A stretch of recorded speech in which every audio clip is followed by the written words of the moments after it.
दोस्तों, इस एपिसोड में हम बात करेंगे संगीतकार लक्ष्मीकांत प्यारेलाल की और मोहम्मद रफ़ी की, और इसकी कि कैसे लक्ष्मीकांत प्यारेलाल ने साल 1967 में उस दौर के सारे दिग्गज संगीतकारों को कर दिया था धराशाही और निकल गए थे सबसे आगे।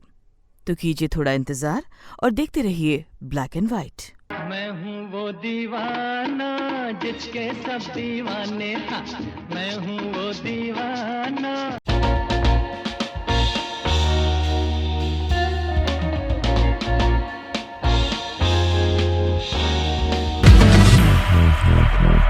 नमस्कार, ब्लैक एंड व्हाइट में आपका स्वागत है। तो अब आप जानना चाहते हैं कि संगीतकार लक्ष्मीकांत प्यारेलाल ने 1967 में ऐसा क्या किया कि बड़े से बड़ा संगीतकार भी उन्हें रोक नहीं पाया और वो बन गए नंबर 1। तो दोस्तों, पहले ये जान लीजिए कि साल 1963 में जब उन्होंने मुंबई की फिल्मी नगरिया में कदम रखा था तो वहां कौन कौन संगीतकार मौजूद थे। तो चलिए हम आपको बताते हैं। उस समय वहां सक्रिय थे संगीतकार नौशाद, शंकर जयकिशन, रोशन, एस.डी. बर्मन, रामलाल और रवि। ये सभी 50 के दशक से काम कर रहे थे और 50 के दशक में इनमें से लगभग सभी ने अपना अपना झंडा गाड़ दिया था और 60 के दशक में भी ये संगीतकार दुनिया जीत लेने पर आमादा थे। लक्ष्मीकांत प्यारेलाल ने 1963 में 2 फिल्में दी, पहली पारसमणि और दूसरी हरिश्चंद्र तारामती। ये दोनों फिल्में आई थी 1963 के तीसरे क्वार्टर में, यानी कि अगस्त के बाद। 1963 में संगीतकार रोशन ने नौशाद की फिल्म मेरे महबूब और शंकर जयकिशन की फिल्म दिल एक मंदिर को हराकर फिल्म ताजमहल के लिए बेस्ट म्यूजिक डायरेक्टर का अवार्ड जीता। जो वादा किया वो निभाना पड़ेगा। इस साल बिना का गीत माला के सालाना काउंटडाउन में 32 गानों को चुना गया, जिसमें 15वें नंबर पर था पारसमणि का मोहम्मद रफ़ी का ये गाना।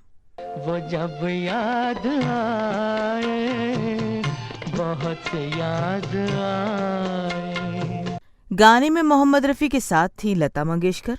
वो जब याद आए। काउंटडाउन में 6ठे नंबर पर था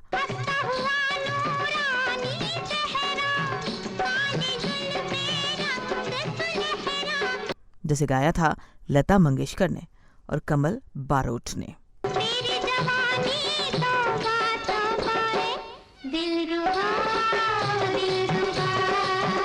दोस्तों, साल 1963 बीत गया था, दुनिया अब आ गई थी 1964 में। 1964 में शंकर जयकिशन की 3 फिल्में धूम मचा रही थी, आई मिलन की बेला, राजकुमार और संगम।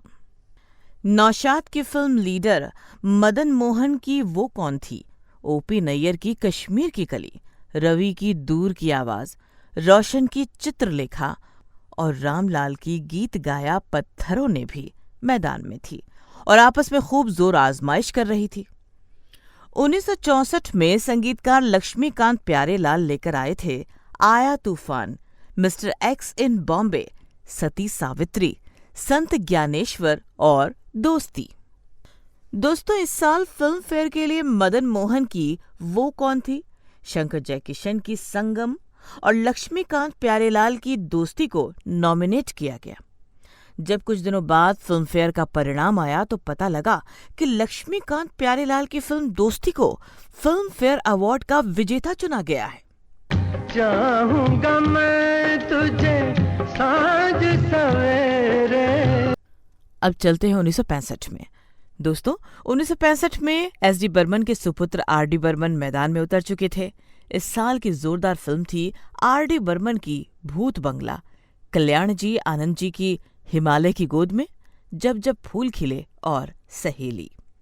संगीतकार शंकर जयकिशन, प्रोफेसर और आरजू लेकर आए थे, जबकि संगीतकार रवि ने खानदान और वक्त को मैदान में उतारा था।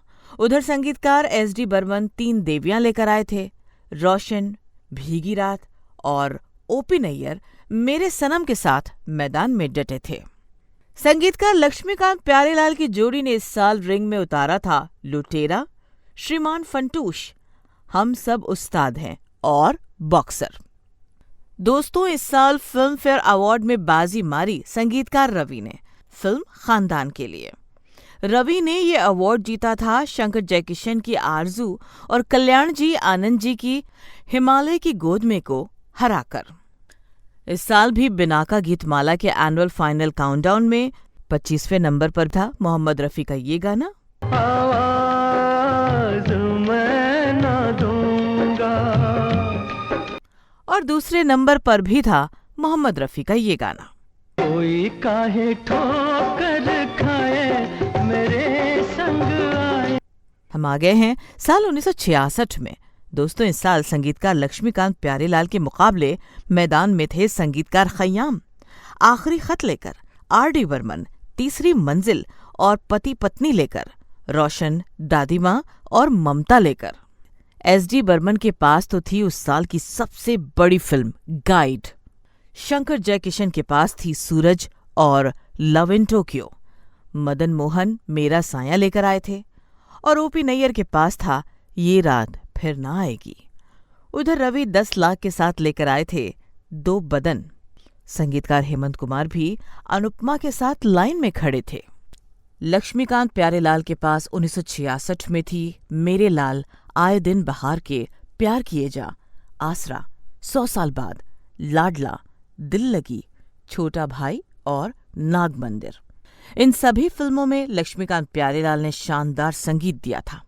दोस्तों, इस साल फिल्म फेयर अवार्ड में रवि की दो बदन और एस.डी. बर्मन की गाइड को हराकर जीत दर्ज की थी शंकर जयकिशन की फिल्म सूरज ने। बहारों फूल बरसाओ, मेरा महबूब आया है। कहते हैं इस परिणाम से एस.डी. बर्मन को बड़ा धक्का लगा था। रिजल्ट के समय वो अस्पताल में थे और जब उन्हें ये खबर सुनाई गई तो उनकी आंखों में आंसू आ गए। दिन ढल जाए हाय, रात न जाए। दोस्तों, अब दस्तक दे दी थी साल 1967 ने। तब लक्ष्मीकांत प्यारेलाल को पता नहीं था कि ये साल उनके जीवन का बेस्ट साल साबित होने जा रहा है। उन्हें क्या, तब किसी को पता नहीं था कि इस साल लक्ष्मीकांत प्यारेलाल ऐसे ऐसे गाने देंगे कि दुनिया कई सालों तक उन्हें गुनगुनाती रहेगी। इस साल लक्ष्मीकांत प्यारेलाल के मुकाबले मैदान में थे शंकर जयकिशन, छोटी सी मुलाकात, इन इवनिंग इन पेरिस और अराउंड द वर्ल्ड के साथ। आर.डी. बर्मन बहारों के सपने लेकर आए थे। एस.डी. बर्मन के पास थी ज्वेल थिफ। संगीतकार रवि हमराज लेकर आए थे। कल्याण जी आनंद जी उपकार के साथ मैदान में डटे थे। रोशन बहू बेगम और नूरजहां के साथ खड़े थे और नौशाद इस बार राम और श्याम के साथ जैसे सबको ललकार रहे थे। इन दिग्गज संगीतकारों के मुकाबले लक्ष्मीकांत प्यारेलाल ने जिन फिल्मों को मैदान में उतारा था उनके नाम हैं मिलन, शागिर्द, फर्ज, पत्थर के सनम, अनीता, नाइट इन लंदन, जाल और तकदीर। इन मजबूत फिल्मों के अलावा भी लक्ष्मीकांत प्यारेलाल ने अपनी कुछ और फिल्मों को भी मैदान में उतार रखा था।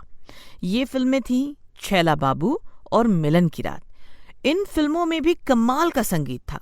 दोस्तों, बहुत कम लोग इस बात को जानते हैं कि छैला बाबू आई तो थी 1967 में, लेकिन वास्तव में ये लक्ष्मीकांत प्यारेलाल की पहली फिल्म थी और वो इस तरह की कि इसके गाने रिकॉर्ड हुए थे पारसमणि के पहले। पारसमणि रिलीज हुई थी 1963 में, जबकि छैला बाबू रिलीज हुई थी सालों बाद 1967 में। छैला बाबू के ये गाने रिकॉर्ड हुए थे मोहम्मद रफी की आवाज में। तेरे प्यार ने मुझे गम दिया। दोस्तों, हम बात कर रहे थे लक्ष्मीकांत प्यारेलाल की साल 1967 में उनके गानों की, उनकी फिल्मों की। तो दोस्तों, हुआ ये कि जैसे जैसे साल आगे बढ़ता गया, समूचे हिंदुस्तान में लक्ष्मीकांत प्यारेलाल के गानों की लहर चलने लगी। इसका प्रमाण है बिनाका गीतमाला के साप्ताहिक प्रोग्राम, जिसमें तब 70% गाने लक्ष्मीकांत प्यारेलाल के हुआ करते थे। तौबा मेरी तौबा के ये शरारत न मैंने करनी थी, तौबा मेरी तौबा। लक्ष्मीकांत प्यारेलाल के फेवर में ये क्लीन स्वीप था। तुमसे ओ दीवाने कभी मोहब्बत मैंने करनी थी। हिंदुस्तान में ये पहला मौका था जब किसी खास साल किसी खास संगीतकार के गानों की इतनी तेज लहर चली। मगर मेरे दिल ने मुझे धोखा दे दिया। इस साल जितेंद्र की फिल्म फर्ज साल की सबसे successful golden jubilee hit film साबित हुई। मस्त बहारों का मैं आशिक, मैं जो चाहे यार करूं, चाहे गुलों के साए से खेलूं। इस फिल्म के मोहम्मद रफी के गाने चारों तरफ धूम मचा रहे थे। सबको ये बता दो, कह दो हर नजर से हाँ। दोस्तों, इस साल फिल्म फेयर की जंग भी जीती लक्ष्मीकांत प्यारेलाल की जोड़ी ने। उनकी फिल्म मिलन ने कल्याण जी आनंद जी के उपकार और रवि के हमराज को मात दी। राम गजब ढाए ये पुरवैया। इस साल बिनाका गीतमाला के फाइनल काउंटडाउन में मोहम्मद रफी के 2 गाने थे 13वें नंबर पर और 21वें नंबर पर। ये तो इस तरह के जिंदगी है, बीमार बड़ा शर्मीला, मेरा यार बड़ा शर्मीला। और नंबर 1 पर बजा लक्ष्मीकांत प्यारेलाल की फिल्म मिलन का मुकेश का ये गाना।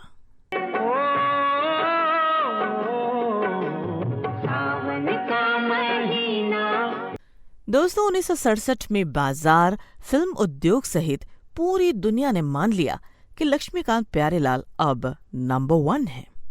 दोस्तों, इसके साथ एक और संदेश पूरी दुनिया में चला गया और वो ये कि मोहम्मद रफ़ी के गानों के बिना कोई संगीतकार सफल नहीं हो सकता।